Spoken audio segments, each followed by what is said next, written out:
Mr. President, for the first time in our nation's history, the total amount of student loan debt has exceeded the total amount of credit card debt. This very real problem weighs heavily on families in my home state of New Mexico. Now, last year, Congress narrowly stopped a student loan interest rate hike from going into effect, a rate hike that would have doubled student loan interest rates. And as a result, undergraduate students borrowing this year are able to take advantage of reasonable student loan rates. But students who borrowed before this agreement could be paying rates as high as 9%. Those who pursued an education to get ahead are literally starting out behind. Student loan debt is proving to be a debilitating impediment to achieving the American dream.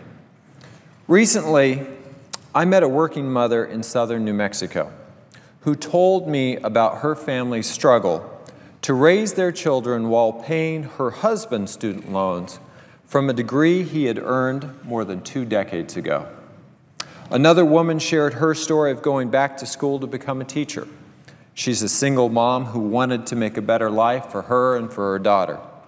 She got her degree, but not without acquiring more than $40,000 in student loan debt. She worries that she'll be paying her loans off well into retirement. And as a parent, she worries for her daughter, who will be entering college and fears that she has no choice but to take out loans to pay for her education. And unfortunately, Mr. President, these stories are all too common today. Outstanding student loan debt in America totals more than $1.2 trillion with a T, dollars. In New Mexico, students are graduating with an average of nearly $18,000 in debt. Outstanding balances not only affect families working to pay those loans, it affects the entire American economy as well. Because of this debt, many are unable to buy a home, to start a business, to save for retirement, or even start a family. In today's economy, we should be eliminating the obstacles that keep Americans from earning the education that they need to get ahead. College, Mr. President, should not be a luxury. It should be an opportunity all Americans can at least afford to pursue. The student loan refinancing legislation that was on the floor this week would have helped address this problem of skyrocketing student loan debt. Allowing graduates to refinance would put more money into productive use and strengthen our economy as a whole. However, as you know, our colleagues across the aisle decided to filibuster this legislation. They don't seem to understand that crushing student loan debt is a serious issue that forces many Americans to put their dreams, their American dreams, on hold. Higher education is one of the most important investments that any person can make in their own future.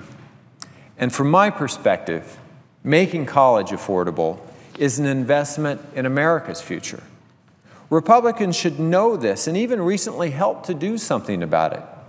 You think about just last year, Democrats and Republicans came together in Congress to prevent a student loan interest rate hike that would have doubled student loan rates. And this was a great money-saving piece of news for students taking out new loans. However, there are still approximately 134,000 New Mexicans. So just in my small state of 2 million people, 134,000 New Mexicans who would benefit from passing this newest legislation, which would allow them to access those same student loan rates. We had an opportunity to come together to address skyrocketing student loan debt, and instead, our colleagues on the other side of the aisle chose to leave families, students, and really the American economy behind. A college education opens the doors of opportunity. It provides an avenue into the middle class for our families. College graduates are nearly twice as likely to find work as those with only a high school diploma. and they'll earn nearly $1 million more over the course of their lifetime. Mr. President, we should be willing to give our aspiring college students a fair shot. Senate Republicans should reconsider their priorities and allow us to at least debate this student loan refinancing legislation, to end their filibuster so that we can move forward, so that we can provide immediate relief to student loan borrowers and put that money to work in America's economy, growing our economy. Mr. President, I would yield back the rest of my time. Thank you.